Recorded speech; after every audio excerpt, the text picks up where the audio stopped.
चोर से ज्यादा खतरनाक होता है जो चोरी पकड़ने का नाटक करे। अब सवाल यही है, अगर घोटाले की जांच ही सवालों के घेरे में आ जाए तो जनता आखिर किस पर भरोसा करे। नमस्कार, आप देख रहे हैं मगही न्यूज और मैं हूं आपके साथ स्नेहा।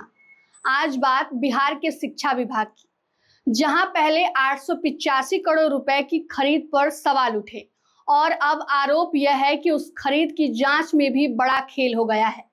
मीडिया रिपोर्ट के मुताबिक सरकारी स्कूलों में डेस्क, बेंच, स्कूल बैग, थाली, बोरिंग और अन्य सामान की खरीद में अनियमितताओं की शिकायतों के बाद जांच शुरू हुई। बताया गया है कि शुरुआती रिपोर्ट में करीब 340 स्कूलों में गड़बड़ी के संकेत मिले थे, लेकिन जब अंतिम जांच रिपोर्ट आई तो सवालों के दायरों में सिर्फ 35 स्कूल ही रह गए। यानी 300 से ज्यादा स्कूल आखिर जांच के दौरान कैसे बाहर हो गए? क्या बाकी स्कूल अचानक निर्दोष हो गए या फिर जांच के दौरान कुछ ऐसा हुआ जिससे पूरी तस्वीर ही बदल गई? यही सबसे बड़ा सवाल है। रिपोर्ट के अनुसार एफआईआर और जांच रिपोर्ट के बीच भी कई बिंदुओं पर अंतर होने का दावा किया जा रहा है। यही वजह है कि अब जांच की प्रक्रिया भी चर्चा के केंद्र में आ गई है। आप जरा सोचिए, अगर किसी स्कूल में खरीद हुई, भुगतान हुआ, रिकॉर्ड बने, तो फिर जांच में उसके निष्कर्ष इतने अलग कैसे हो सकते हैं? क्या दस्तावेज बदल गए? क्या जांच का तरीका बदल गया या फिर जिम्मेदारी तय करने में कहीं नरमी बरती गई?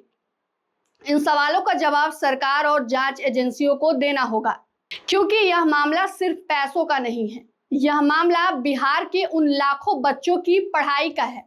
885 करोड़ रुपए यानी जनता के टैक्स का पैसा, जिस पैसे से स्कूल में सुविधाएं बेहतर होनी थी, बच्चों को अच्छी व्यवस्था मिलनी थी, अगर उस पैसे के इस्तेमाल पर सवाल उठते हैं तो सबसे ज्यादा नुकसान किसी नेता का नहीं बल्कि गरीब परिवार के उस बच्चों का होता है जो सरकारी स्कूल में पढ़ाई करने के लिए वहां जाता है।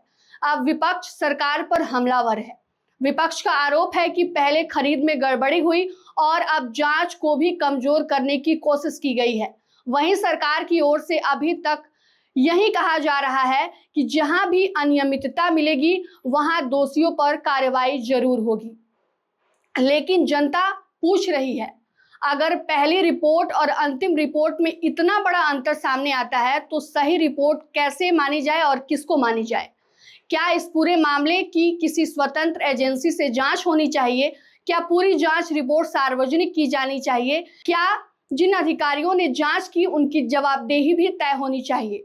याद रखिए, भ्रष्टाचार से भी ज्यादा खतरनाक भ्रष्टाचार पर पर्दा डालने की कोशिश होती है। अगर जांच पारदर्शी होगी तो निर्दोष भी बचेंगे और दोषियों को सजा भी मिलेगी। लेकिन अगर जांच पर ही सवाल खड़े हो जाएं तो पूरे सिस्टम पर जनता का भरोसा कम पड़ जाता है। इसलिए जरूरत है सरकार खुद सामने आए, पूरी जांच रिपोर्ट सार्वजनिक करे और बताए कि 340 से 35 का आंकड़ा आखिर कैसे हुआ। कहां गए बाकी के सारे जांच के सवाल में खड़े वो स्कूल?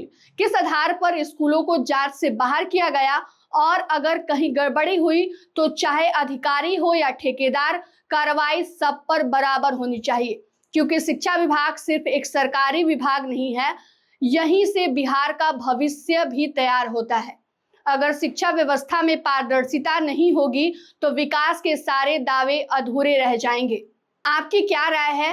क्या इस पूरे मामले की उच्च स्तरीय या स्वतंत्र जांच होनी चाहिए? आपकी राय हमें कमेंट में जरूर लिखिए, हमें आपके जवाब का इंतजार रहेगा। धन्यवाद।